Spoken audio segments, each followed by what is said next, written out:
오늘은 우리 대림절 둘째 주 주일입니다. 이 대림절 절기 동안 우리 예수님 우리 안에 온전히 모셔드려서 우리 안에 내 안에 온전히 거하시고 그래서 우리의 삶이 주님의 그 다스림을 받는 그런 은혜 귀한 절기가 되기를 간절히 바랍니다. 오늘도 주님 앞에 나와 예배하는 여러분들을 주님의 이름으로 환영하며 축복합니다. 토마스 캠피스라고 하는 사람이 이제 우리 그리스도를 본받아라고 하는 책을 썼습니다. 이 토마스 캠피스는 1380년도에 이제 독일에서 이제 태어난 사람인데 33살에 이제 신부로 서품이 됩니다.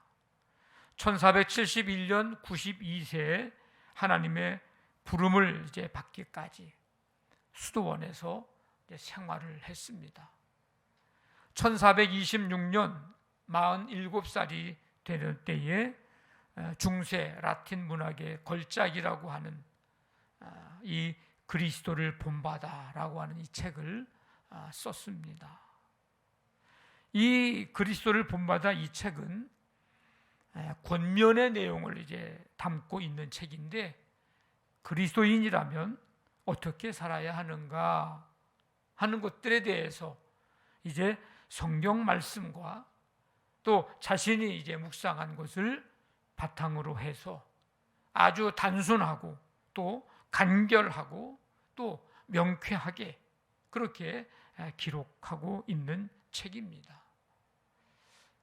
우리의 삶에 지혜를 주고 또 그리스도인으로서 가치 있는 삶을 살도록 도와주는 아주 좋은 책입니다. 그리스도인들이 많이 읽는 책 가운데 성경책, 그 다음에 철로역정, 그 다음에 그리스도를 본받아. 이 책도 그 가운데 한 책입니다.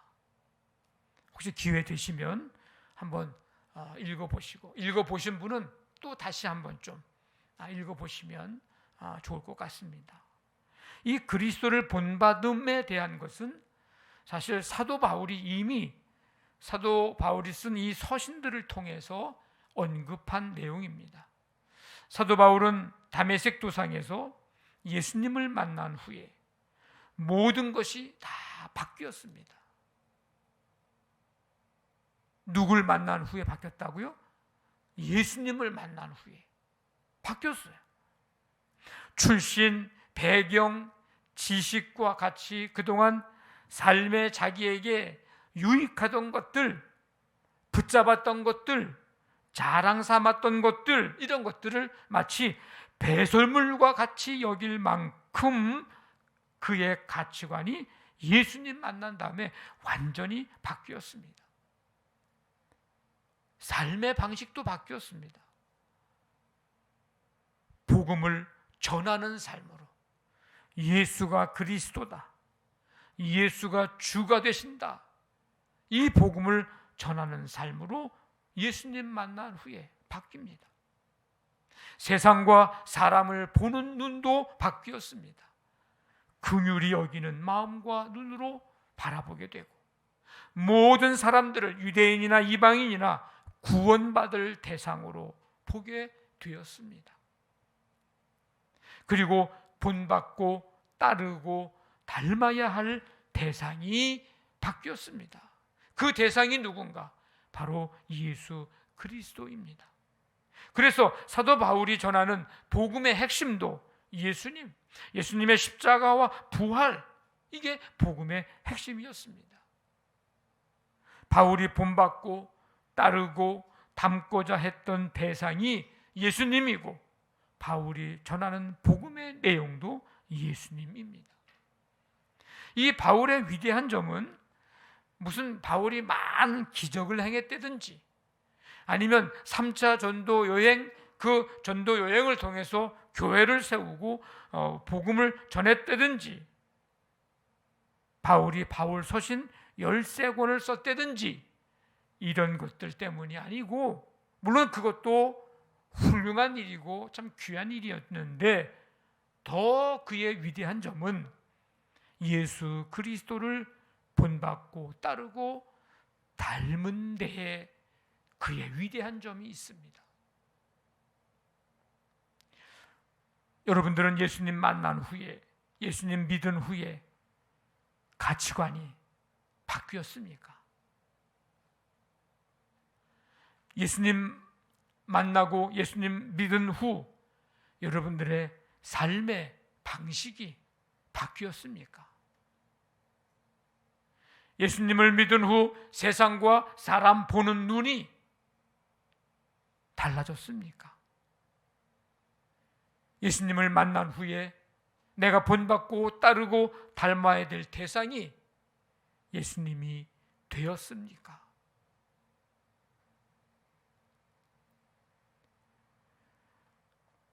예수님, 그분을 본받고 따르고 닮을 대상으로 예수님이 돼서 예수님 끝까지 우리가 주님 앞에 서는 그날까지 조금이라도 더 닮아가는 우리 모두의 삶이 될 수 있기를 간절히 원합니다. 사도 바울은 로마에 있는 교회에 이 로마서를 써서 보내면서 많은 권면을 해줍니다. 이 로마 교회 내에 두 그룹이 있었는데 믿음이 강한 자들, 믿음이 약한 자들, 이들 사이에 갈등이 생겼습니다. 믿음이 강한 자는 누구를 말하고 믿음이 약한 자는 누구를 말할까? 이 강하다라고 하는 말은 능력 있는, 할 수 있는 이라는 뜻입니다. 그러니까 할 수 있는 자, 능력 있는 자가 강한 자입니다. 뭘 할 수 있고 뭐에 능력 있는 자인데요, 신앙과 교회의 짐을 질 수 있는 자. 세상의 권력이나 세상의 힘, 그게 있는 자가 아니라 교회와 신앙의 짐을 질 수 있는 자, 지는 자, 의무를 감당할 수 있는 자, 감당하는 자, 그가 강한 자입니다. 약한 자는 할 수 없는 자, 하지 않는 자. 그러니까 로마 교회는 지금 할 수 있는 자와 할 수 없는 자, 하는 자와 하지 않는 자의 갈등이 있었습니다. 이런 갈등 속에 있는 성도들을 향해 권면의 말씀을 해주고 있는데, 특별히 14장부터 시작돼서 오늘 읽은 말씀까지 쭉 이어집니다. 14장에 보면 몇 가지 살펴보면, 믿음이 연약한 자를 너희가 받아들여라, 받되 그의 의견을 비판하지 말아라. 네가 어찌하여 내 형제를 비판하느냐, 어찌하여 내 형제를 업신여기느냐, 우리가 다 하나님의 심판대 앞에 서리라. 판단하고 정죄하고 업신여기는 것, 이것은 하나님의 주권에 대한 월권 행위이기 때문에 그로 인해서 하나님의 심판대 앞에 서게 될 것이니 그런 일들을 그치라는 것입니다. 서로 비판하지 말고 도리어 부딪힐 것이나 거칠 것을 형제 앞에 두지 아니하도록 주의하라. 이 두 갈등하고 있는 이 그룹에게, 이 교회에게 지금 권면의 말씀을 강력하게 해줍니다. 그러면서 오늘 15장에 와서 이제 마지막 권면을 하고 있는 거예요. 뭐 하라고? 두 그룹 사람 모두에게 뭐 하라고요? 예수 그리스도를 본받으라고, 닮아가라고. 그러면 예수 그리스도의 어떤 모습을 본받으라는 것일까? 하나는 자기를 기쁘게 하지 않는 것, 이거를 본받으라고 권면해 주고 있습니다. 1절 말씀에 보면 믿음이 강한 우리는 마땅히 믿음이 약한 자의 약점을 담당하고 자기를 기쁘게 하지 아니할 것이라. 3절에 그리스도께서도 자기를 기쁘게 하지 아니하셨나니. 믿음이 강한 사람은 오랜 시간 동안 신앙생활을 한 사람이 아니에요. 그런 사람을 신앙이, 믿음이 강한 사람이라고 말하지 않습니다. 일을 많이 한 사람을 믿음이 강한 사람이라고 말하지 않습니다. 신앙적 지식과 경험이 많은 사람을 믿음이 강한 사람이라고 말하지 않습니다. 믿음이 강한 사람은 예수님을 본받는 사람, 예수님을 닮아가는 사람입니다. 그 사람이 믿음이 강한 사람입니다. 그래서 믿음이 강한 사람은 자기를 기쁘게 하지 않습니다. 이미 자기를 기쁘게 하는 것에 대해서는 이미 그것을 넘어선 사람, 초월한 사람, 그가 믿음이 강한 사람입니다. 맡겨주신 직분과 은혜를 자신의 기쁨과 사랑과 영광을 구하고 얻는 일에 수단이나 도구로 우리가 사용하고 이용해서는 안 됩니다. 하나님께서 우리에게 직분과 은혜를 주신 것은 봉사와 섬김을 감당하라고, 그래서 하나님의 사람을 세우고 주님이 핏값으로 세우신 이 교회를 든든히 세워가라고 우리에게 직분도 주시고 우리에게 은혜도 주신 것입니다. 나 자신의 기쁨을 누리라고 주신 게 아니라는 거예요. 그러면 그리스도인은 누구를 기쁘게 해야 하는가? 2절 말씀해 보니까 우리 각 사람이 누구를? 이웃을 기쁘게 하되. 이 이웃은요, 함께 신앙생활하고 있는 공동체에서 특별히 믿음이 약한 자를 가리킵니다. 여기서의 이웃은 우리와 함께 살고 있는 한 동네의 이웃이 아니고 교회 내에 믿음이 약한 자. 자기를 기쁘게 하는 것은 자기의 믿음 이해, 자기 생활 방식만을 고수하는 것을 말하고, 믿음이 약한 자의 약점을 담당하는 것은 약한 자의 믿음을 이해하고 그들의 삶의 방식을 배려하는 것을 말합니다. 그러니까 강한 자는 약한 자의 미숙함을 무시하고 자기의 성숙함을 과시하거나 드러내지 않아야 하고, 오히려 약한 자의 약점을 배려하고 감싸 주어야 합니다. 이것이 자기를 기쁘게 하지 않는 삶, 곧 이웃을 기쁘게 하는 삶입니다. 바울은 이러한 삶의 모범으로 지금 누구를 제시해 주고 있습니까? 예수님을 이야기합니다. 3절에서 그리스도께서도 자기를 기쁘게 하지 아니하셨나니. 그리스도는 부요하신 분으로서 우리의 부요를 위해서 자기 스스로 가난하게 되셨다. 고린도후서 8장에 우리로 하여금 하나님의 영광에 이르도록 하기 위해서 자신의 몸을 아주 치욕의 십자가에 내어주셨다. 모든 사람이 죄를 범하였음에 하나님의 영광에 이르지 못하더니 그리스도 예수 안에 있는 속량으로 말미암아 하나님의 은혜로 값없이 의롭다 하심을 얻은 자 되었느니라. 오늘 우리 말씀 찬양하는 것. 이런 예수님의 삶의 모습은 이타주의적 사랑과 섬김이라고 특징 지을 수 있습니다. 예수님은 언제든지 그리고 무엇을 하든지 자기를 위해서 하신 적이 없습니다. 예수님은 죄인된 우리를 위해서 목숨을 스스로 내어주셨습니다. 십자가를 피할 수 있는 충분한 능력을 가지고 계셨지만 그러나 정반대의 길을 선택을 하십니다. 우리가 주목하고 봐야 할 것은 예수님이 자신의 몸을 아끼신 적 없고 자신을 위해서 무슨 일을 해주도록 제자들에게나 다른 어떤 사람들에게 요구하지 않았습니다.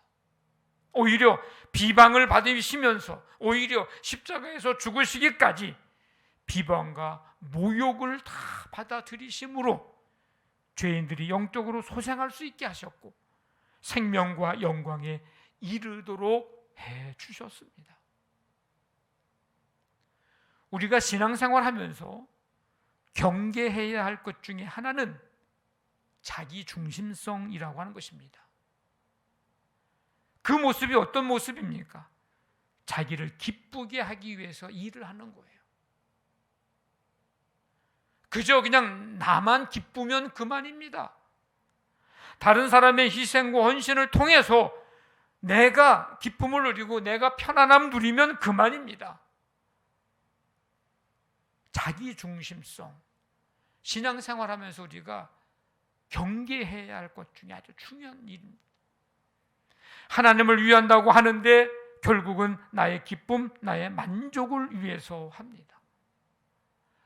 나의 기쁨, 나의 만족을 위해서라면 다른 사람이 어떤 피해를 입든 어떻게 힘들든 전혀 상관하지 않습니다. 자기 중심성, 이게 공동체에서 이게 얼마나 위험한 일인가. 우리가 신앙생활하면서 이것을 끊임없이 생각해보고 점검하고 경계해야 합니다. 여기서 더 나아가서 함께 신앙생활하고 있는 사람들의 마음, 생각, 삶을 이제 살펴보면서 기쁨을 누릴 수 있도록 해야 합니다. 예수님이 그렇게 하셨던 것처럼. 이게 참 쉬운 일이 아닙니다.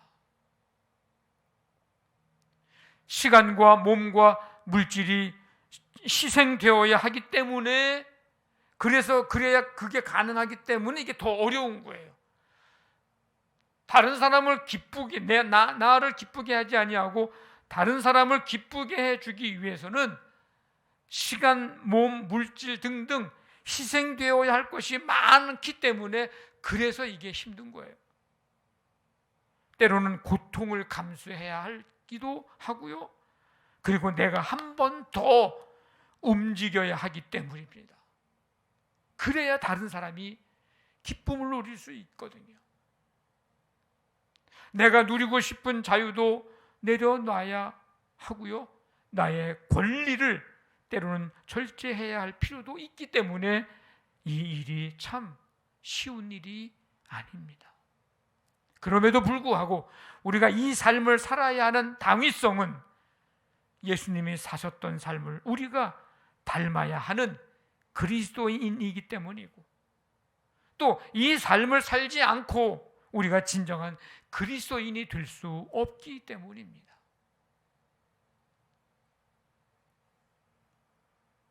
우리가 믿음으로 살고 신앙생활을 하면서 자기를 기쁘게 하지 않는 삶, 예수님처럼 이 예수님의 모습을 우리 모두 닮아가기를 원합니다. 또 한 가지는 예수님을 본받으라, 어떤 모습을 본받으라는 걸까? 받아들임을 본받으라는 것입니다. 7절 말씀에 보면 그리스도께서 우리를 받아 하나님께 영광을 돌리심과 같이 너희도 서로 받으라. 교회 내에 갈등하고 있는 두 그룹, 믿음이 강한 자와 믿음이 약한 자들 사이에 모두에게 주는 권면이고 명령입니다. 서로 받으라, 서로 받아들여라.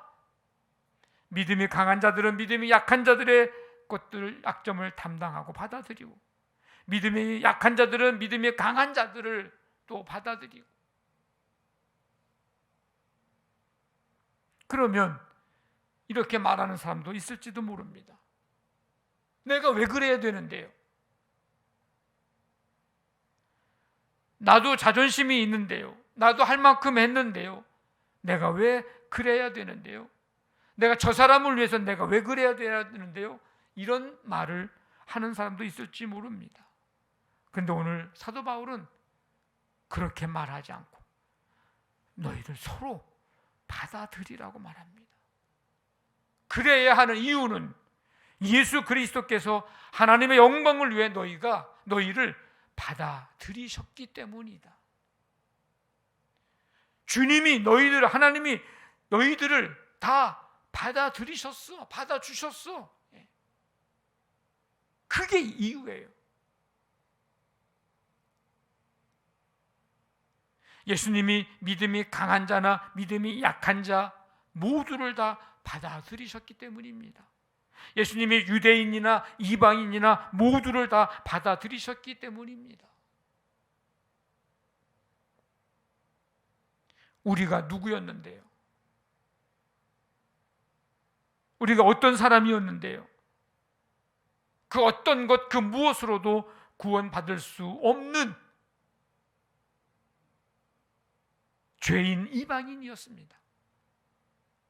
그냥 두면 자기 잘난 맛에 살고 자기가 최고인 줄 착각하고 살고 세상에서 가장 의로운 척하며 사는 어리석은 자, 의롭지 못한 자였습니다. 마음과 생각이 깨끗하지 못하고 시기, 질투, 분냄, 감사보다 불평, 겸손보다 교만, 순종보다 불순종의 길을 걸어가는 죄인 중에 괴수였습니다. 우리가 하나님의 나라를 유업으로 받지 못할 자였습니다. 타다남은 부직갱이 같은 자였습니다. 어쩌면 그게 과거형인 사람도 있지만 어쩌면 지금도 현재 진행형인 사람도 있을지도 모릅니다. 우리가 지금도 여전히 이런 사람으로 살아가고 있는지도 모릅니다. 그런데 그런 우리를 하나님의 특별한 소유로 삼아 주셨습니다. 그런 우리를 하나님의 자녀로, 그런 우리가 하나님을 아버지라 부를 수 있도록 우리를 받아주셨습니다. 영원한 천국의 기업을 이을 자로 우리를 받아주셨습니다. 그렇다면 우리는 함께 이 신앙 공동체 속에서 살아가면서 서로가 서로를 받아들일 줄 알아야 합니다. 나도 하나님의 사람이고 너도 하나님의 사람이고, 나도 영원한 천국의 기업을 유업으로 이을 자고 너도 영원한 천국의 기업을 유업으로 이을 자고, 나도 죄인이고 너도 죄인이고, 나도 하나님의 은혜가 필요한 사람이고 너도 하나님의 은혜가 필요한 사람이고, 나도 긍휼히 여김 받아야 될 사람이고 너도 긍휼히 여김을 받아야 될 사람이고, 나도 너 없으면 함께 신앙생활 할 수 없고, 내가 신앙의 성장과 성숙을 이룰 수 없고, 너도 나 없으면 신앙의 성장과 성숙을 이룰 수 없고, 함께 할 때만이 우리가 성장하고 성숙해져 갈 수 있는 그런 존재.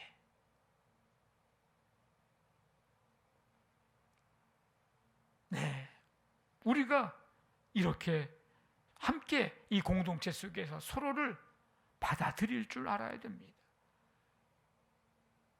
이것도 사실은 쉬운 일은 아니에요. 분명히 힘들 거예요.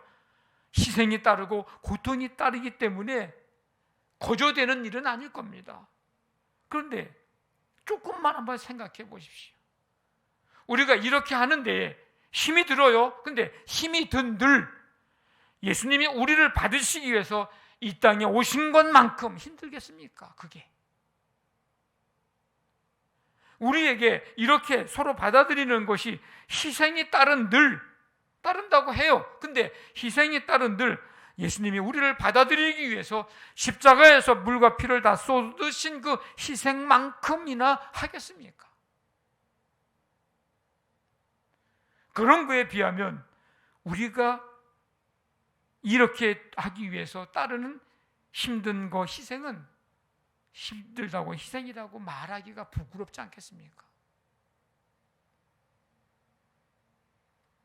성도 여러분, 서로가 서로의 약점, 연약함, 약함, 허물, 부족함 인정하고 서로가 받아들일 때에 그 공동체 속에서의 그 관계에는 비난이나 책망이나 책임 추궁이나 판단이나 정죄는 사라지고 은혜가 가득한 관계가 될 것이고,